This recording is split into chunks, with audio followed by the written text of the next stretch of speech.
아인슈타인의 상대성 이론이 결국 옳았다는 사실을 접한 한 학생은 아인슈타인에게 이런 질문을 던집니다. 만일 에딩턴 경이 빛의 구부러질 현상을 관측하는데 실패했다면 교수님은 어떤 심정이었을까요? 아인슈타인은 대답합니다. 그랬다면 나는 에딩턴 경을 위로했겠지. 어쨌거나 내 이론은 맞을 수밖에 없으니까. 스티븐 호킹은 이렇게 말합니다. 사람들이 나에게 신이 우주를 창조한 것이냐고 물으면 나는 질문 그 자체가 앞뒤가 맞지 않는다고 대답할 것이다. 빅뱅 이전에는 시간은 존재하지 않았고 따라서 신이 우주를 만들 시간도 존재하지 않았다. 내가 볼 때 신은 없다. 누구도 우주를 창조하지 않았고 누구도 운명을 지시하지 않는다. 코스모스의 저자 칼 세이건은 덧붙인다. 우주가 완벽하고 정교하게 만들어졌다면 이 대단한 능력의 설계자가 처음부터 완벽하게 의도된 다양성을 실현할 수 없어서야 어디 말이나 되겠는가? 화석 기록들은 그의 시행착오의 과거이며 한계이다. 그리고 이러한 한계는 신에게 결코 어울리는 속성이 아니다. 끈이론학자 브라이언 그린은 말한다. 우주 만물은 태초의 한 지점에서 탄생하였고 우주의 근원까지 추적해서 들어간다면 어쩌면 모든 만물은 양자적으로 얽혀있다고 말할 수 있지 않을까? 어쩌면 우리 모두는 하나일 수도 있고 실제로 먼 과거에 우리 모두는 하나였다. 그는 말한다. I really think there's a fundamental difference if you sort of look into the future between a humanity that is a spacefaring civilization that's out there exploring the stars on multiple planets, and I think that's really exciting. And compared with one where we are forever confined to Earth until some eventual extinction event. 존 F 케네디가 인류 역사상 처음으로 유인 우주선을 달로 보낸다고 했을 때 전 세계 모든 이들은 흥분했다. 우리는 왜 우주로 가야 하는가? 거기에 다시금 답을 하려고 한다. 우주는 그곳에 있다. 존 F 케네디는 말한다. We choose to go to the moon. We choose to go to the moon in this decade and do the other things. Not because they are easy, but because they are hard. 원래 우주는 상식을 뛰어넘어 있습니다. 그럼에도 우리는 우주를 점점 이해해가고 있습니다. 아인슈타인이 말했죠. 우주에 대해 이해할 수 없는 유일한 사실은 우주가 이해할 수 있다는 것이다. Now, more than 500 years after Thomas More first wrote about basic income, and 100 years after George Orwell discovered the true nature of poverty, we all need to change our worldview. Because poverty is not a lack of character. Poverty is a lack of cash. 리처드 파인만이 그의 강의에서 했던 말을 다시금 말씀드리겠습니다. 내가 여러분에게 말한 내용은 여러분은 결코 이해를 하지 못할 것이다. 왜냐면 나 자신도 이해를 하지 못하고 있기 때문이다. 그러니까 여러분도 자연 자체가 터무니없는 존재라는 사실을 받아들이는 것이 좋을 것이다. 수많은 시뮬레이션을 작동시킴으로써 우리는 우주의 비밀을 알아낼 수 있습니다. 정말 컴퓨터가 인류의 미래일지도 모르겠습니다. 과거 스티브 잡스가 1995년 로스트 인터뷰에서 말했죠. 모든 사람은 컴퓨터 프로그래밍을 배워야 한다. 왜냐면 어떻게 생각하는지 알려주기 때문이다. 과학자는 기술을 개발할 뿐 그 응용은 결국 그들의 손에서 벗어난 문제라고 생각하거든요. 20세기 철학자였던 칼 야스퍼스는 말했죠. 기술은 스스로 어떠한 목표를 설정하지 않기 때문에 선과 악을 초월하여 있는 것이다. 기술이 행복과 불행에 어떤 역할을 할 수는 있으나 그 자체는 행복과 불행에 대해서 중립적이다. 그리고 블랙홀은 알 수가 없는 천체입니다. 볼 수도 없었고 분석할 수도 없었습니다. 그저 상상의 영역에 속한 천체였죠. 그러나 이제는 흐릿하지만 볼 수도 있고 또 분석할 수도 있습니다. 아인슈타인의 상상에서 시작된 과학이기에 아인슈타인의 말로 끝을 맺으려고 합니다. 그는 1929년에 말했죠. 나는 상상력을 자유롭게 이용하는 예술가다. 상상력은 지식보다 중요하다.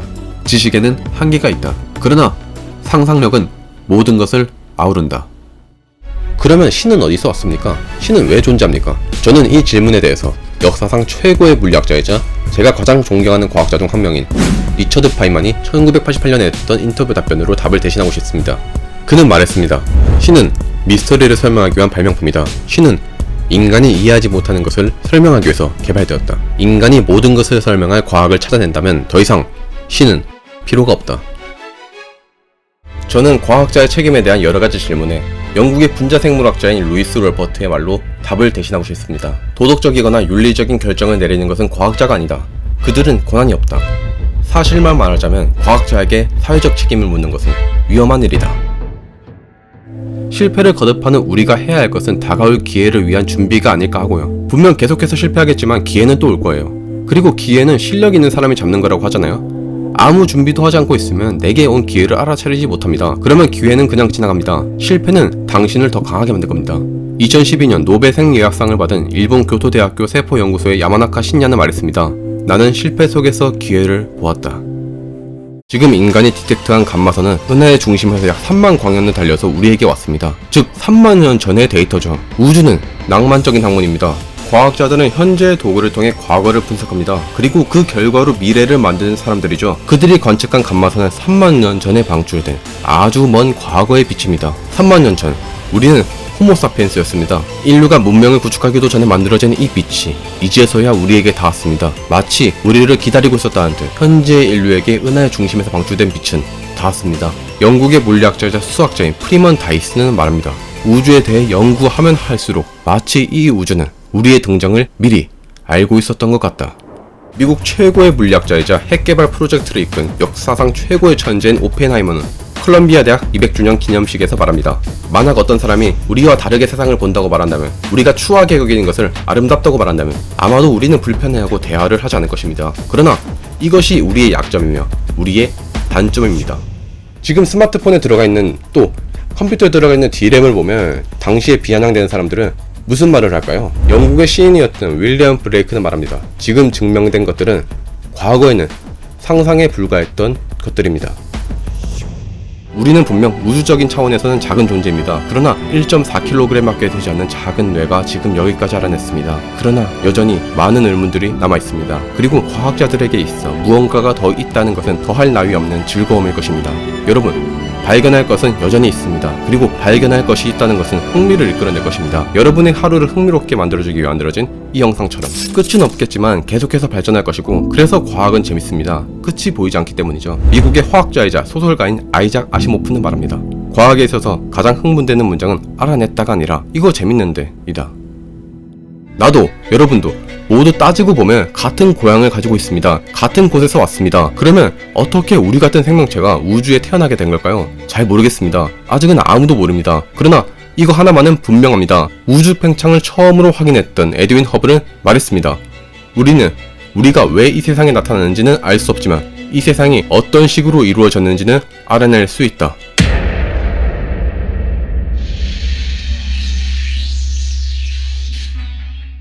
(1997년에) 개봉된 영화 가타카에는 상당히 인상 깊은 장면이 나옵니다. 유전자 조작을 통해 우수한 형제를 가지고 태어난 동생과 유전자 조작 없이 자연적으로 태어난 형은 수영 시합을 매번 즐깁니다. 그러나 형은 동생에게 절대 이길 수 없었습니다. 그러던 어느 날 형은 동생을 이기게 되고 동생은 형에게 말합니다. 어떻게 형이 나를 이길 수 있어? 그러자 형은 답합니다. 내가 너를 이길 수 있었던 이유는 다시 돌아갈 힘을 남기지 않았기 때문이야. 미국의 작가 로버트 그린은 자신의 저서 권력의 법칙에서 말합니다. 당신이 세상에 당신의 재능을 선보이게 될 때 당신은 자연스레 원망, 질투, 그리고 다른 사람들의 불안감에 휩싸일 것이다. 그러나 당신은 당신의 인생을 그들의 불쌍한 감정을 걱정하는 것에 허비할 필요가 없다. 이처럼 암흑에너지는 암흑이라는 이름을 내걸며 화려하게 마케팅이 되었지만 현재 암흑에너지를 직접적으로 뒷받침하는 데이터는 초신성 연구팀의 데이터가 유일합니다. 그리고 그마저도 지금 그 근거가 명확하지 않죠. 프로젝트를 이끌었던 이영옥 교수는 말합니다. 칼 세이건의 말을 인용하면 특별한 주장을 하기 위해서는 특별한 증거가 있어야 한다. 그런데 나는 암흑에너지의 존재에 대한 특별한 증거가 있는지 모르겠다. 우리 결과는 2011년 노벨 물리학상 이끌어낸 암흑에너지가 부실하고 잘못된 가정이었다는 점을 보여준다. 장기가 없는 사람들에게는 장기를 만들어줄 수 있을 것입니다. 이 성과는 세계 최고의 저널인 셀에 발표되었고 과학계는 뒤집어졌습니다. 그리고 마침내 2012년 걸리적거리는 짐덩이로 취급받았던 의사 출신의 무명 연구원은 37세의 나이로 노벨 생리의학상을 받았습니다. iPS 세포로 노벨 생리의학상을 받은 야마나카 신야는 노벨상 기자회견장에서 말합니다. 연구란 진리를 덮고 있는 베일을 한 장 한 장 벗기는 작업이며 나는 그 마지막 베일을 벗긴 행운의 사나이였다. 아니, 어쩌면 마지막 한 장이 아니라 도중에 중요한 한 장, 우연한 한 장이었을 수도 있다. 영화 인터스텔라에서 중력은 시공간을 초월하여 전달되었습니다. 주인공 쿠퍼의 사랑은 자신의 딸에게 중력을 통해 닿았습니다. 중력은 흔히 아래로 떨어지는 힘입니다. 떨어지는 것은 영어로 falling이죠. 사랑은 모든 것을 초월하여 전달됩니다. 중력조차도 사랑을 책임지지 않으니까요. 그리고 사랑에 빠지다는 fall in love입니다. 우연찮게도 사랑에 빠지는 것과 중력에 의해 아래로 떨어지는 것은 둘 다 폴입니다. 그리고 아인슈타인은 이런 말을 한 적이 있죠. 중력은 사랑에 빠진 사람들을 책임지지는 않는다. 기초과학은 느리지만 혁신을 만들어냅니다. 1980년대 처음 인터넷이 나왔을 때 그 누구도 관심을 주지 않았습니다. 인터넷이 세상을 바꿀 것이라고 생각하지 않았죠. 그런데 인터넷이 세상을 바꿀 것이라 생각한 사람들은 지금 돈방석에 앉아 있습니다. 유럽 입자분리 연구소의 부소장인 세르지오 베르톨루치는 2015년 대전에 와서 언론과의 인터뷰에서 말합니다. 시장에서 초를 만든다고 하자. 초를 기술적으로 개발하면 멋진 초를 만들 수는 있겠지만 전구를 만들 수는 없다. 핵심 기술이 되는 기초과학을 터부시하면 시장에서 사장될 것이다. 수년 전까지만 해도 블랙홀을 보는 것은 불가능하다고 여겨졌지만 결국 블랙홀을 보게 된 것처럼 현재로서 우리는 인공 블랙홀, 인공 웜홀을 만드는 것은 불가능에 가깝다고 합니다. 그러나 우리는 답을 찾을 수 있을 겁니다. 말도 안 되는 소리라고 비웃을 수 있습니다. 그런 분들께 전해드리고 싶습니다. 독일의 철학자 쇼펜하우어는 말합니다. 모든 진실은 세 과정을 거쳐간다. 첫째, 비웃음 당한다. 두 번째, 엄청나게 반대당한다. 세 번째, 확실한 진실로 받아들여진다. 아인슈타인은 세상 사람들에게 말했죠. 신은 난해하다. 그러나 심술궂지는 않다. 그러나 그는 훗날 자신의 조수인 발리아 바그만에게만 말합니다. 나는 말이지 어쩌면 신이 심술궂을지도 모른다고 생각한다네. 왜냐하면 우리가 어떤 것을 이해했다고 믿는 그 순간에도 사실은 실체와 동떨어져 있을 수 있기 때문이네.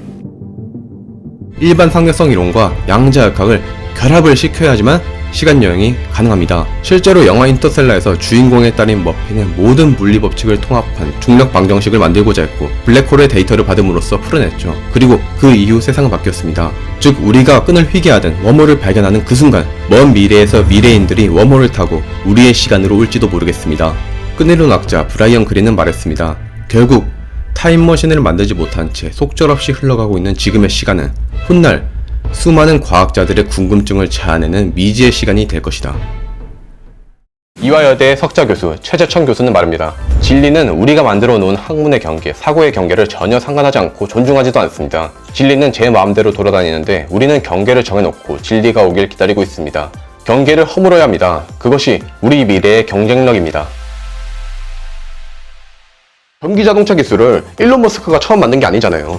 가솔린이라던가 디젤 엔진으로 움직이는 자동차가 아니라 친환경 자동차가 세상을 지배할 것이라는 생각을 BMW, 벤츠, 아우디가 못했겠습니까?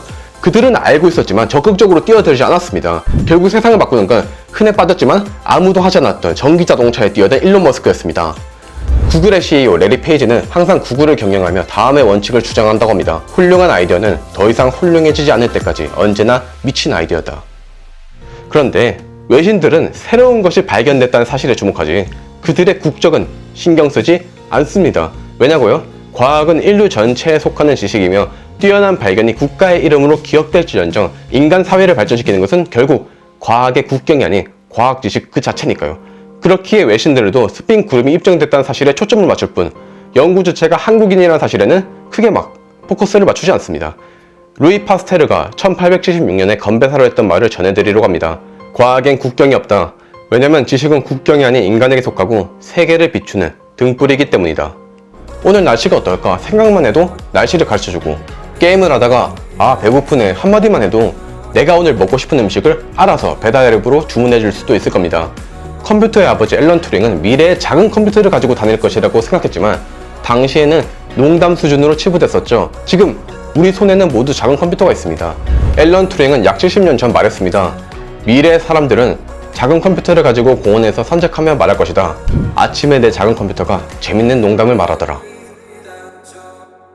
드 브로이는 아무나 할 수 없는 문제를 해결하고 나서야 결과를 발표한 겁니다. 그는 파동의 입자가 될 수 있다는 이면에 뭔가가 있다고 생각했고 획기적인 가설을 세운 뒤 검증해냈습니다.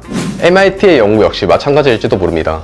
당장은 비싸고 효율성이 떨어져 보이지만 연구진은 그 이면에 뭔가가 있다고 생각할지도 모르죠. 드 브로이는 말합니다. 우리가 알고 있는 지식의 실제 모습은 전혀 알 수 없다. 그리고 실제로 알려진 것 그 너머에 발견해야 할 엄청난 것이 있어야만 한다. 잘 모르면 오히려 해봐야 되는 거 아닐까요? 앞이 절벽처럼 보여서 건너갈 수 없다고 생각할지도 모르지만 절벽 아래에는 금광이 있을지도 모르는 일입니다. 이번 연구의 공동연구진이자 노벨 물리학 수상자인 울프강 케틀러 교수는 말합니다. 나는 이 방법이 성공할 것이라는 확신이 없었다. 하지만 우리는 확실히 몰랐기 때문에 우리는 시도했다. 지금 우리 은하에서 아주 먼 거리에 떨어진 다른 은하에 사는 이들은 우리 은하가 쾌사이던 시절의 빛을 지금 보고 있을 겁니다. 그 은하에 사는 생명체들 역시 우리 은하가 어린 시절 내뿜던 엄청난 빛을 보며 경이로워하겠죠. 이해가 안 되는 우주의 경이로움, 그것이 우주입니다. 현재 세계 최고의 천체 물리학자인 닐 디그레이스 타이슨은 말합니다. 우주에게는 우리를 이해시켜줘야 할 의무가 없다.